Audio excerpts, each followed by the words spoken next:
Assalamualaikum warahmatullahi taala wabarakatuh. Hari ini saya akan membentangkan satu slide untuk kod khusus GMGA 2013 Perlembagaan Malaysia yang bertajuk Demokrasi Berparlimen. Terlebih dahulu saya memperkenalkan diri saya. Saya Nur Azamuddin bin Abu Kasim, nombor matrik 274747.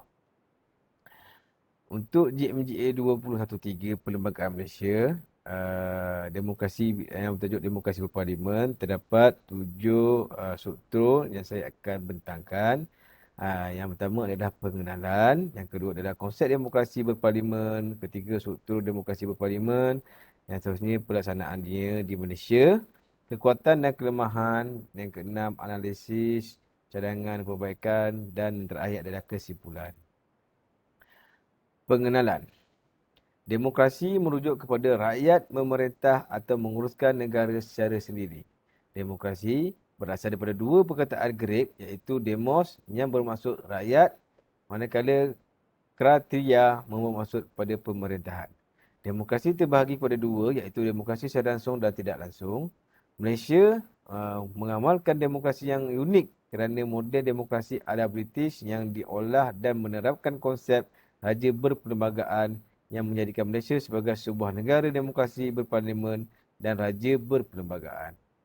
Konsep demokrasi berparlimen dan raja berperlembagaan di Malaysia, konsep demokrasi yang diamalkan adalah melalui pilihan raya, yang mana wakil atau parti politik yang memperolehi majoriti mudah akan menjadi wakil rakyat dan parti yang memerintah negara. Rakyat juga mempunyai hak sama ada mahu menyokong, mengekalkan atau menukar kerajaan yang sedia ada melalui pilihan raya yang diadakan setiap 5 tahun bagi mengekalkan kerajaan yang adil, sejahtera dan stabil. Demokrasi berparlimen di Malaysia menukung konsep raja berperlembagaan yang mana yang di-Pertuan Agong selaku Ketua Negara Malaysia yang berdaulat dan pemilihan yang di-Pertuan Agong ini dibuat 5 tahun sekali melalui Majlis Mesyuarat Raja-Raja. Selain itu juga, sistem demokrasi di Malaysia mengamalkan 5 konsep yang menjadi teras kepada kewujudan kepada sistem demokrasi yang diamalkan di negara ini. Antaranya adalah demokrasi berparlimen, perlembagaan, struktur parlimen Malaysia dan raja berperlembagaan. Struktur demokrasi berparlimen. Di Malaysia, Parlimen Malaysia merupakan lambang pada struktur demokrasi kerajaan yang mencerminkan aspirasi rakyat melalui perwakilan yang dipilih. Parlimen Malaysia merupakan salah satu institusi yang diberi mandat untuk mengubah sesuatu orang undang-undang tertinggi di dalam negara.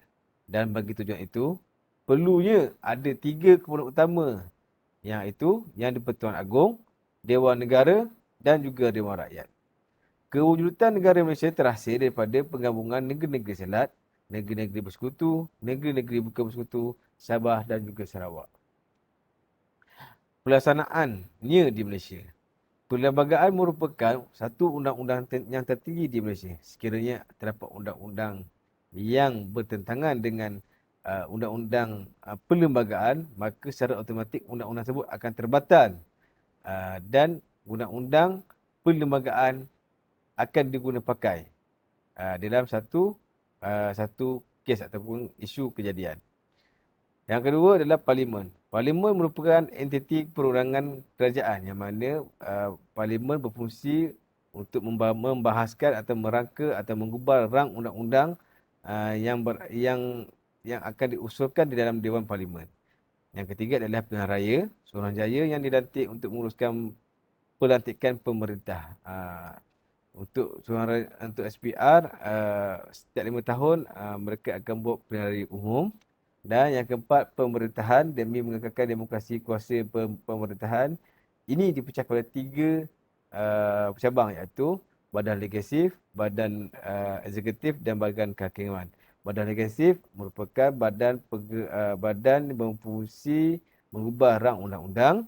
Badan Eksekutif merupakan badan pelaksana ataupun pentadbiran yang diketuai oleh Ketua Kerajaan iaitu Perdana Menteri ataupun dan disokong dengan barisan kabinet iaitu menteri-menteri yang memegang portfolio.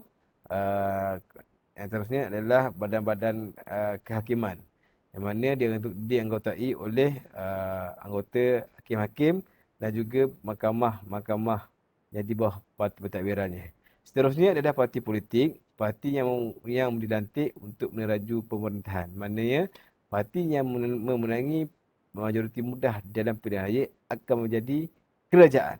Okey, seterusnya adalah hak kebebasan yang mana setiap rakyat di negara ini mempunyai hak kebebasan asasi untuk melakukan apa sahaja selagi ia tidak bertentangan dengan perlembagaan Malaysia. Untuk isu semasa, pengkaji telah menenarkan 3 perkara yang menjadi isu hangat sejak kemerdekaan ini. Antaranya adalah krisis Perdana Menteri yang mana sebagaimana yang kita maklum untuk perkara ini Malaysia telah melakar sejarah dengan pelantikan 3 Perdana Menteri iaitu Perdana Menteri yang ke-8 Tun Dr. Mahathir, Perdana Menteri yang ke-9 Tan Sri Muhyiddin Yassin dan Perdana Menteri yang ke-9 adalah Datuk Seri Ismail Sabri. Yang mana perkara ini berlaku apabila wujudnya sokongan tidak percaya ataupun menarik sokongan terhadap Perdana Menteri, hilang kepercayaan terhadap Perdana Menteri dan bila hilang kepercayaan maknanya tumbanglah salah satu kerajaan dan wujudlah kerajaan yang baru. Okey, yang seterusnya adalah membuktikan kedudukan raja. Okey, yang ini membuktikan kedudukan raja ini seperti mana yang kita maklum di dalam perlembagaan raja merupakan yang di-Pertuan Agong merupakan ketua negara yang dipilih diberi kedangan raja-raja di tanah Melayu. Jadi di dalam perlembagaan ini telah dirangka sebelum wujudnya merdeka dan perlembagaan ini diguna pakai hingga sekarang yang menjadi asas panduan kepada kita. Alright. Jadi yang seterusnya adalah hak keistimewaan orang Melayu yang mana hak keistimewaan orang Melayu ini juga menjadi isu hangat yang mana orang bukan Bumiputera mempertikaikan hak orang Melayu yang mempunyai tak reserve tanah orang Melayu, yang mempunyai kuota orang-orang Melayu, yang mana mereka menganggap Malaysia sebuah negara yang mendiskriminasi kaum atau bangsa yang lain. Tapi sebenarnya di dalam perlembagaan, tujuan perlembagaan itu diwujudkan adalah untuk memelihara kepentingan orang Melayu supaya hak orang Melayu itu sentiasa ada kekal terpelihara. Dan hak keistimewaan orang Melayu ini di bawah tanggungjawab yang di-Pertuan Agong ataupun raja-raja. Okey, seterusnya adalah kekuatan dan kelemahan. Sebagaimana yang kita maklum, kekuatan sebuah kerajaan itu berpaksian kepada pemerintahan politik yang mana sebagaimana yang kita maklum Bangsa Nasional pernah memerintah negara selama 60 tahun kerana memiliki majoriti mudah di parlimen.